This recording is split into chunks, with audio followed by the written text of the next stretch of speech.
90년대 당시에 일본을 발칵 뒤집는 사건, 일본을 떠나 이제 전 세계가 이제 경악한 사건이 터지죠. 바로 그 일본 도쿄 지하철 그 살인가스 테러 사건이죠. 예. 지금 도쿄가 이른바 독극물 테러의 충격을 받고 있습니다. 도쿄 중심가를 관통하는 지하철에서 동시다발적으로 독가스가 뿜어져 나왔습니다. 일본 도쿄 지하철 독가스 사건은 사이비 종교 오움 진리교의 소행으로 압축돼 들어가고 있습니다. 사건이 발생한 날짜가 95년 3월 20일이에요. 근데 당시 월요일이었다고 하고 일본 사람들이 가장 많이 이제 출근하는 러시아워 시간대를 이제 범행 시간으로 선택을 했어요. 이때 이 무라카미 하루키가 이 사건 있고 나서 2년 후에 이제 피해자들을 인터뷰하면서 엮은 책이 있어요. 언더그라운드. 예. 그 책에 보면은 이런 얘기가 있어요. 때는 95년 3월 20일 월요일, 기분 좋게 맑게 갠 이른 봄날 아침이었다. 어느 때처럼 혼잡한 지하철에 몸을 싣고 회사로 향한다. 평소와 다를 것 없는 지극히 평범한 아침이었다. 가발을 쓰고 가짜 수염을 붙인 젊은 남자 5명이 뾰족하게 갈아둔 우산꼬챙이로 기묘한 액체가 든 비닐봉지를 찌르기 전까지는 이 기묘한 액체라는 것은 이제 살인가스를 얘기하는 것이고요. 당시에 사람들이 어떤 일이 일어난지 몰랐죠. 사람들이 너무 호흡하기 힘들고 뭐 코와 귀에서 막 피가 나고 뭐 영문도 모른 채 무조건 이제 지상으로 올라가죠.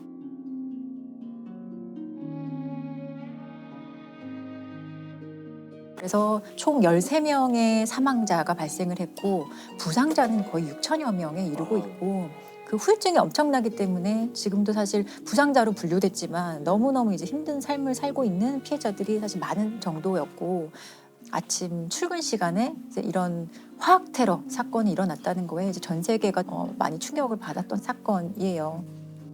근데 이게 살인가스가 뭘까요? 살인이거든요. 지금 많은 분들이 좀 들으실 때 살인이 아니고 살인. 그렇죠. 사린이라는 물질인데요.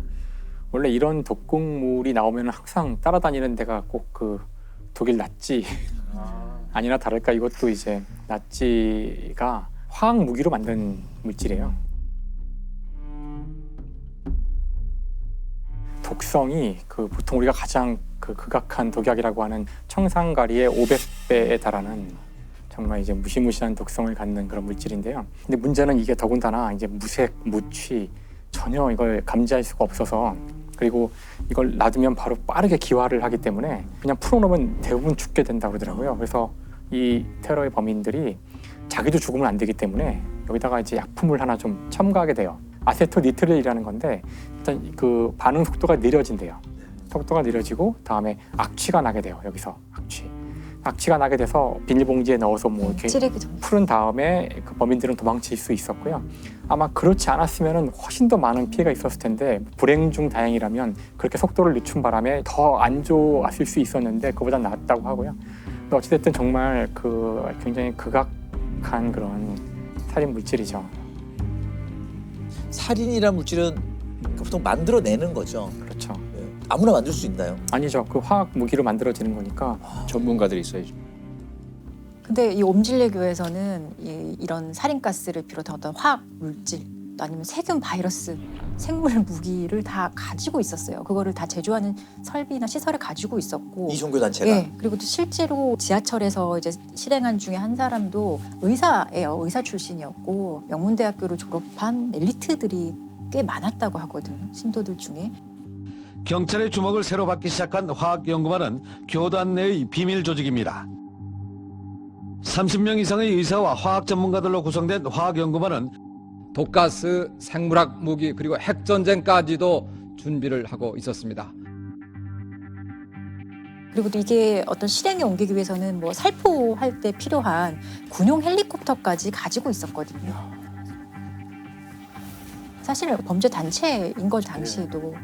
아니 왜 이런 테러를 목적이 있을 거 아니에요? 목적은 결국에는 이 교주 개인이 뭔가를 옴질레교를 계속 이제 지탱하기 위해서 예언 같은 걸 자꾸 해요. 그 예언이 실행되고 있는 예언이다. 내가 말한 대로 될 거라는 것을 보여주기 위해서 이런 테러를 자행한 거거든요. 아사하라가 오음진리교 잡지에서 밝힌 예언에 주목하고 있습니다.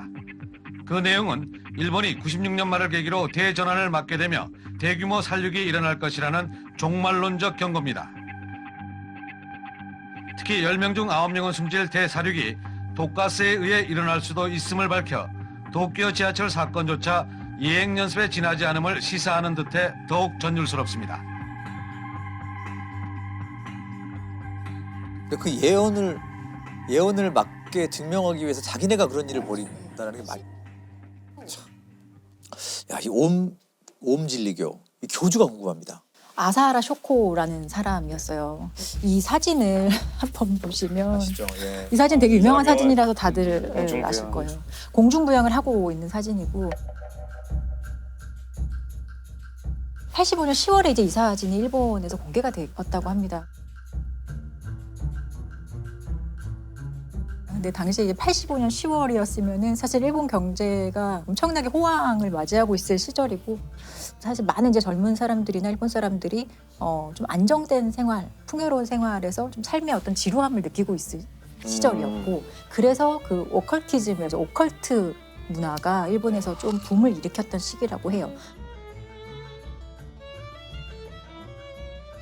그런 오컬트 잡지에 이런 사진이 등장을 했을 때 많은 젊은이들이 좀 열광했다고 합니다.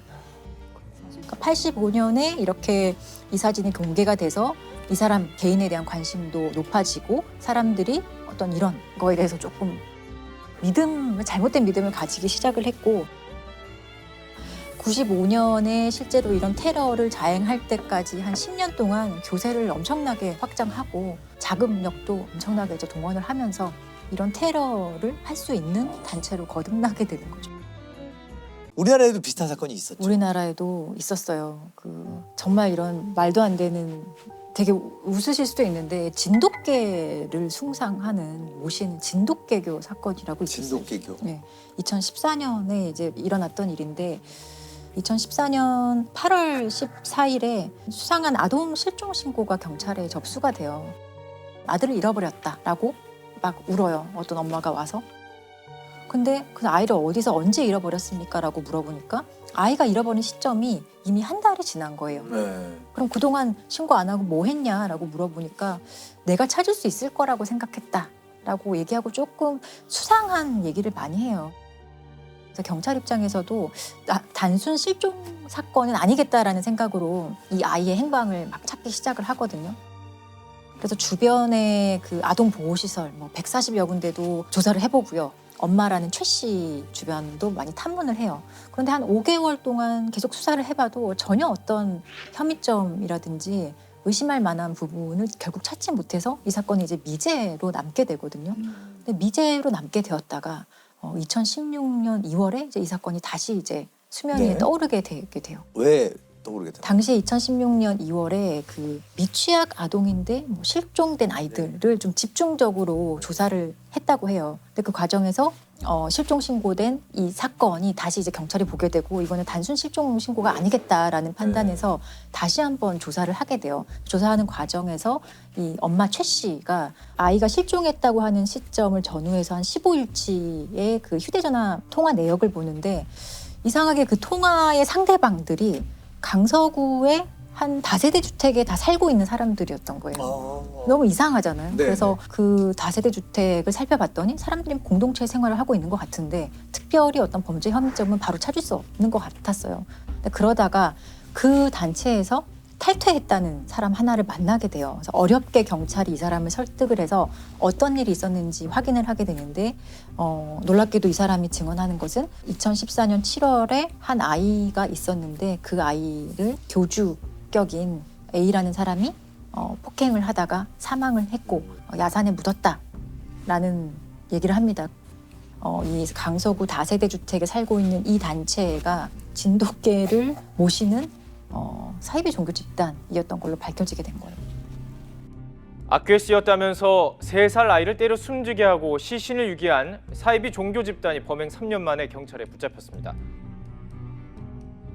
서울 주택가에서 공동체 생활을 하는 이들은 영물로 여기는 진돗개가 짖었다는 이유로 아이를 잔혹하게 숨지게 한 것으로 드러났습니다.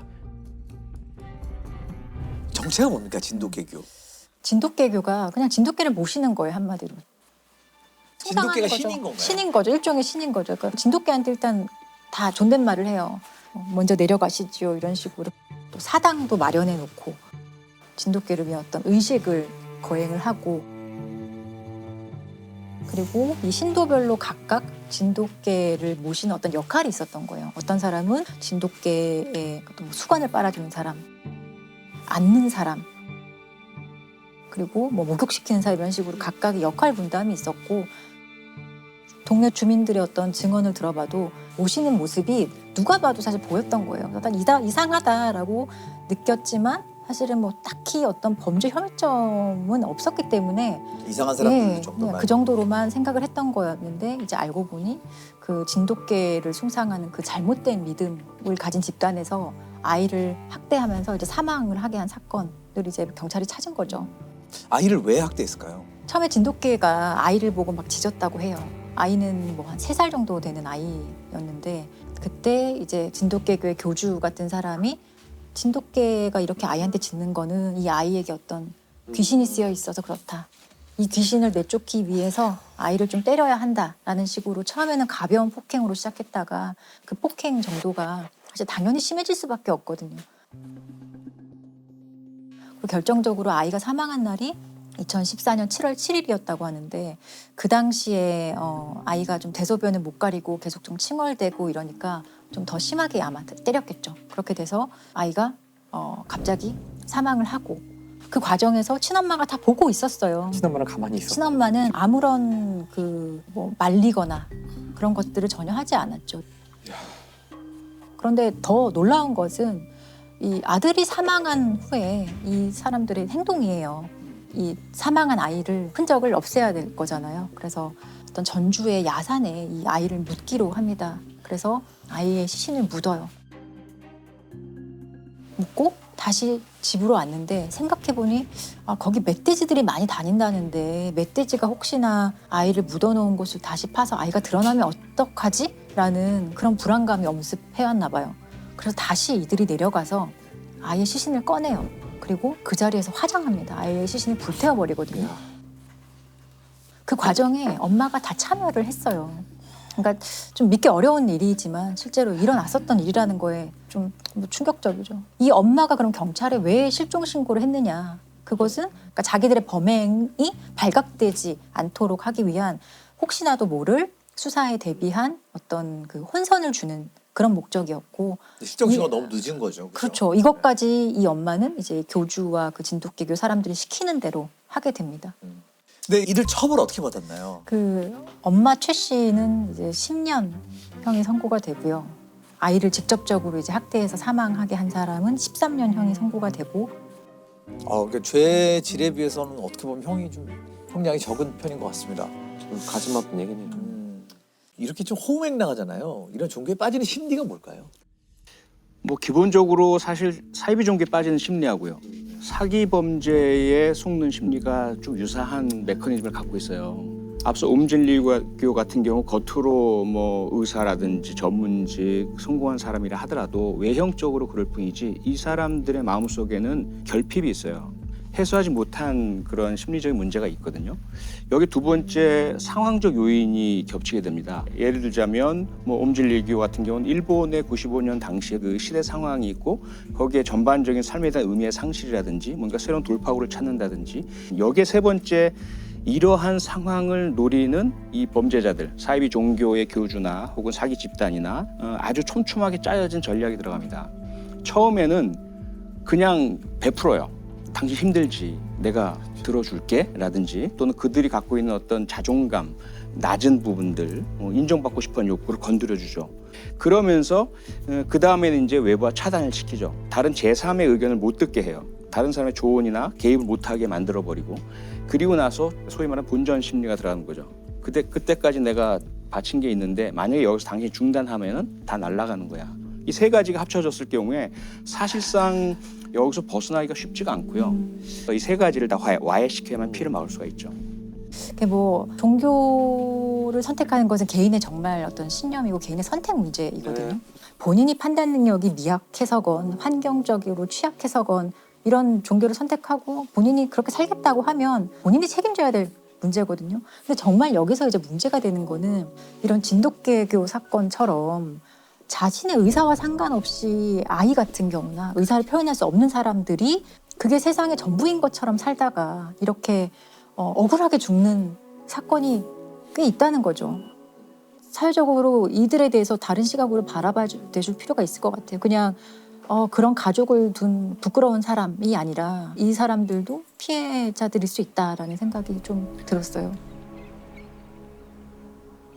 자, 이처럼 알려지기 힘든 그런 사건들이 되게 많은 것 같아요. 그렇죠. 저는 알려지지 않는 돈에 관련된 이야기를